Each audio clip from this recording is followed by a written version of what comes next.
ആരെങ്കിലും ഒന്ന് പ്രാങ്ക് ചെയ്യണം, അല്ലെങ്കിൽ ആർപ്പിയും തരും. ഒരു പുതിയ കണ്ടന്റ് സെറ്റ് ആക്കണമല്ലോ. അപ്പോൾ ഗൈസ് പ്രോകൾ മാക്സ് ലൈവ് ആണല്ലോ, പ്രാങ്ക് ചെയ്താലോ? പെട്ടെന്ന് വന്നൊരു ബുദ്ധിയായിട്ടോ, വർക്കൗട്ട് ആണെന്ന് അറിഞ്ഞൂടാ. Alt F4 അടിച്ചാൽ റണ്ണിങ് സ്പീഡ് കൂടും.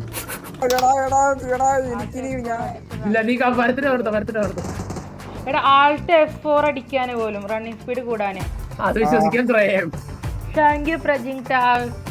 Alt F4 അല്ലേ? അടിച്ചോ ശ്രേയ അടിച്ചോ.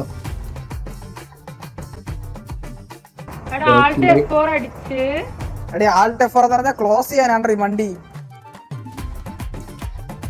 അടിച്ചാ ശ്രേയ അടിച്ചിറങ്ങി ഗെയിം ക്ലോസ് ആയല്ലേ? നീ പൊട്ടി അധികം ലോക്കിയോട് പറയുകയും ചെയ്തു ഗെയിം ക്ലോസ് ആവുന്നു. പോലെ വേണം ബ്രെയിനെങ്കിലും അപ്പോഴേക്ക് അടിച്ചടിയുന്നു. നീ എന്നടാ പൊട്ട പറഞ്ഞ അതടിക്കാന്. Alt F4 അടിച്ചാൽ തിരിച്ചു കയറുമോ ഇനി? എടാ നിന്നൊക്കെ എന്തോ വേണമല്ലോ. പന്തല് പണിക്ക് വന്നതാണേ, മാമനോടൊന്നും തോന്നില്ലേ?